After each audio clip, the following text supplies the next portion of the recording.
There's so many places to get good information now, and I think that news organizations have changed. One of the problems for journalists is how do we stand out? How do we get our journalism and good journalism to float to the top? Journalists who really excel at Twitter are those who recognize that it's not just a promotional platform, but really as a global conversation. News is constant. It's a never-ending flow. It has no beginning. It has no end. We have to break out of this idea that news is a once-a-day product.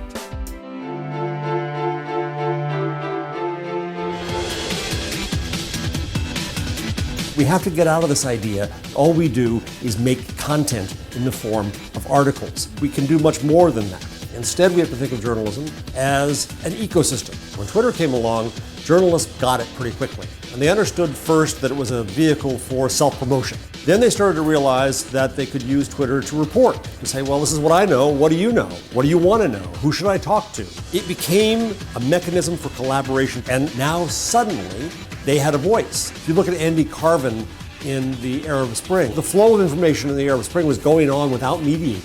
Andy saw that and he added journalistic value to it. He debunked rumors, he asked people to crowdsource with him and translate videos, he added context, and so on and so on and so on. We're still assuming that journalism is about making a product, and I think it's more about performing a service. And we as journalists have to ask when and how we add value to that.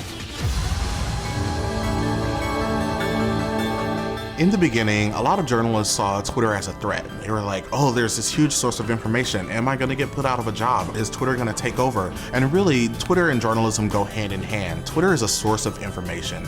Because Twitter doesn't have any sort of editorial staff and there's no filter, it has a very different role from what journalists have, which is to be that filter. Journalists are great at analyzing information, synthesizing what does that mean in historical context. Now, news is a 24-hour cycle. That means they need to be on top of the news. You really have to start developing the story as it's going along. The great thing about Twitter is that it is self-correcting. In the past, you would have maybe one or two sources confirming something. Now you have a global resource that can help you fact-check your process. It really is an ecosystem of news. So journalists shouldn't see Twitter as a threat. They should see it as a helping hand on the road towards creating better news.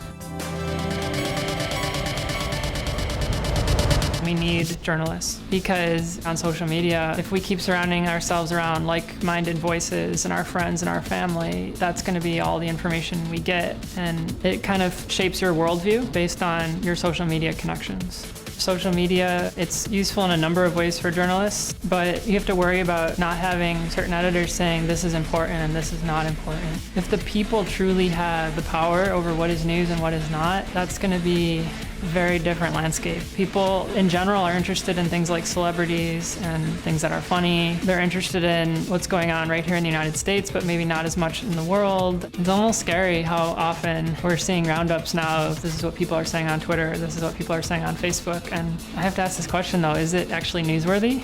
Another thing we forget, it's really important, is that there are a lot of people who are not on Facebook and Twitter, and their voices are not being heard. So I think for journalists, the important thing is that we filter through all the noise and surface the most important things. If you worked in a newsroom 20 years ago, most people consumed information, and they consumed the information that you produced if they consumed information at all. I think all of a sudden journalists are kind of face to face with the fact lots of people are speaking all at once. There isn't just one way to be a journalist anymore. And the one advantage that younger generations have over older generations is not that they know more, it's simply that they have less to unlearn. Determining the veracity of something on Twitter is obviously a lot different than determining whether a government official is telling you something that's true or not. It's hard to change your habits after you've had them for a while.